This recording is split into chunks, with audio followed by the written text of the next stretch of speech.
end of knowing is a phrase I like, because it kind of deletes itself in its saying, the end of knowing.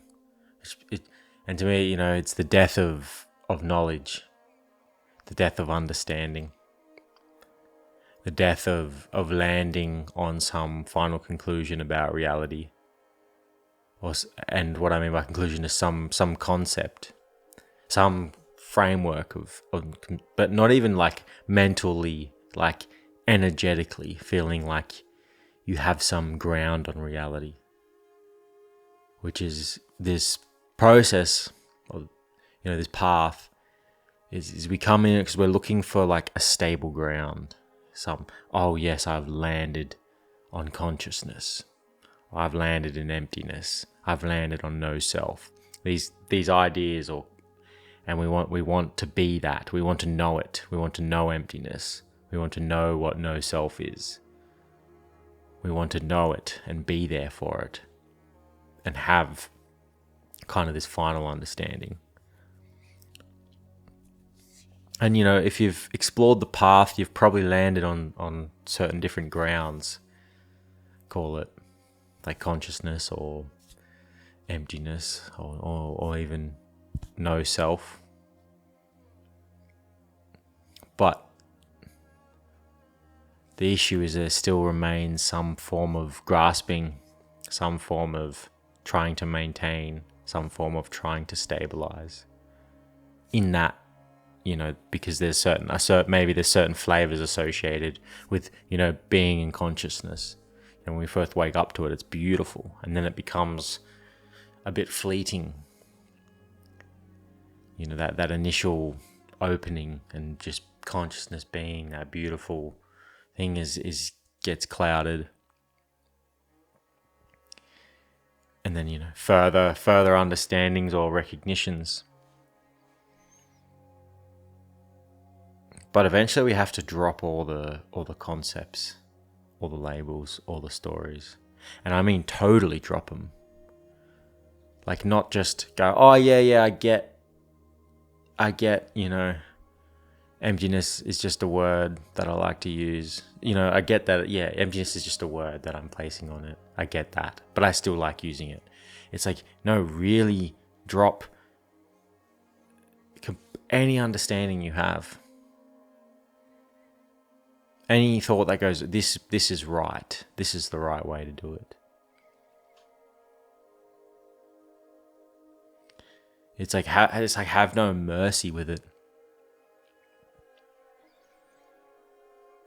Because a tiny word can distort it so much. Becomes the truth, your understanding, this and that. And we want to really, really drop all our conceptual understandings, what we think we know. Because I don't have any words anymore. These videos each week get harder and harder to make, because this is about the complete end of words, the end of knowing, the end of understanding. So how can I make a video? I can't. And how can I guide to that, point you to that? I can just be like, what's in between knowing and not knowing? And there's no answer to that. And it's like, that's the exact answer. That's what you're looking for. The silent, still space in between concepts. Look there, not in this concept or that concept. There's no, words, even as pointers, I think they get attached to, because the words may point, I'd say, this is it. This is all there is. There's no you. This is just wholeness, completeness appearing. And they sound nice, and they can lead people to the experiences of what's said, but then the words are held onto and the experience seems to be thrown away. And oh yes, I know this. I know this is unconditional love. I know that now. I know that I have no self. I know that. Like there's this weird it's that slither of identity, and it really will find any place to hold on to. They're basically saying, if you think you know what this is, you're fucked, pretty much. Like there's that the book, the Tao Te Ching. It says something. Yeah, it says something like the Tao that can be spoken of is not the true Tao.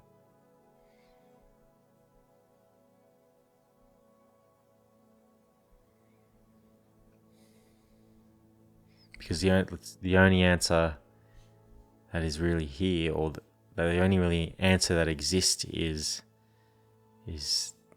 silence. Like I said in the last video, it's like the only answer I have for all your doubts, for all questions.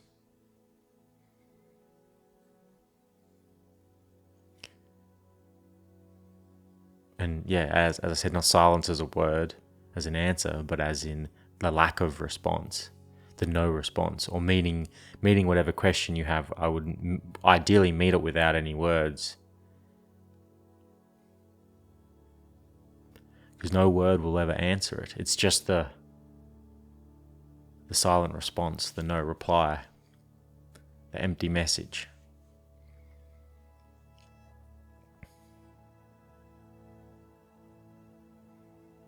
Like in a way, you're better off, talking to a tree or something, or just walking out in nature and asking it all your doubts and questions about reality and non-duality. And that's the best answer.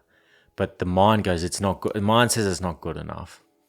It says, no, I need a ground. I need an answer. I need a pathway. I need, but that's all treadmill running. It's all just the mind running on a treadmill, thinking it's getting somewhere. And it's like, where are you going?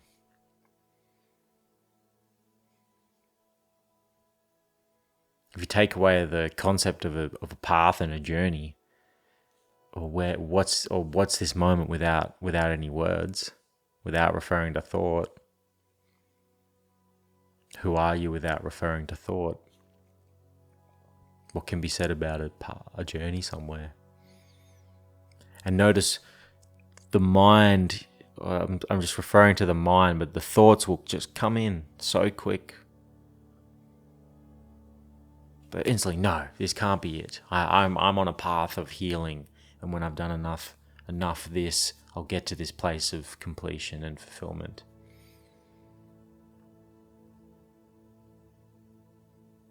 And I guess I'm saying that you never come to a place, and of that, it's not like you come to a completion zone. That's an illusion. You realize that this moment couldn't be more or less than it is. It doesn't, and it does not need to in any way need to be more or less. Trying to bend the conditions of life in your favor is its only temporary solution, because life will always undo itself. Things will always fall apart.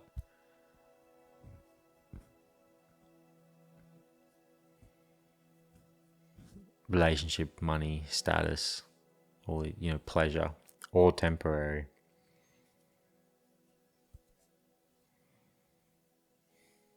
But regardless, we approach this path like it's something, like a degree that we're going to know something.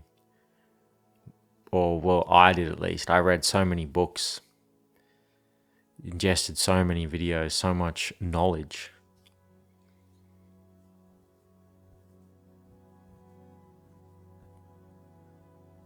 Just to realize that it's got nothing to do with words or knowledge.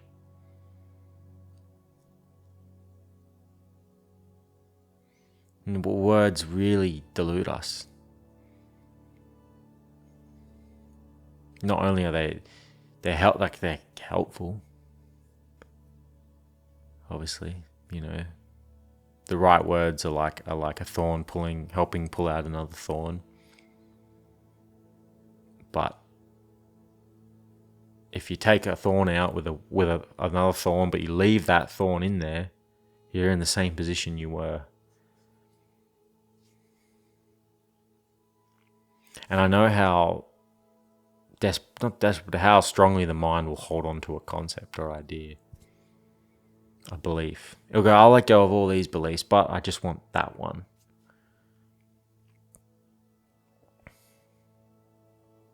It's like, what beliefs are you holding on to?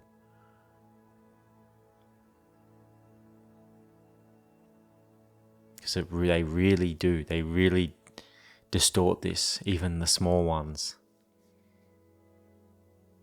They give just like a little safety, a landing pad for the identity. And eventually, you wipe away enough beliefs, your subtle beliefs will just be felt as tension, as discomfort, as like kind of like a reaching for something, or like a holding. So it's like, what if you let go of all your beliefs, any belief you had right now about spirituality, about a path, about non-duality. Mind goes, it can't be that simple, and it's just like, drop that as well. Meet every thought, every protest from the mind without words, every energy in the body. There may be restlessness when you stop, arguing and contemplating in the mind, you might notice a lot of restlessness, because of that mind stuff is a distraction. And I'm not going to tell you to do some emotion work now. I'm trying to meet the restlessness without words. Let it be unresolved. You finally let it be unresolved, because this energy's been trying to resolve itself all its life. You've been trying to resolve the unresolvable, or that energy it's seeking the sort of end of itself. Well, it thinks it's seeking something else, but what this agitation really wants is for, it wants to find some final ground, some landing pad, some conclusion. It's how it survives. It survives off identity, of belief. And it's an uncomfortable energy.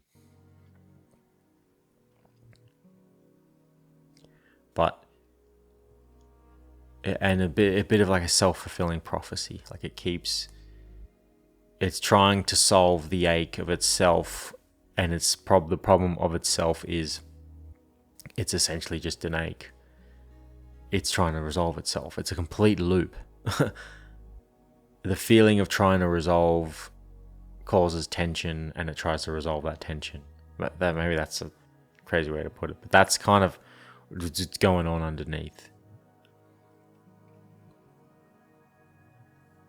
And it wants words, it wants landings, it wants this, and it does things, and things work. But what if we just met that completely with silence, without words? Because then that's the end of knowing. That's the end of knowledge, the end of understanding. The end of this, the end of that. Thank you for watching.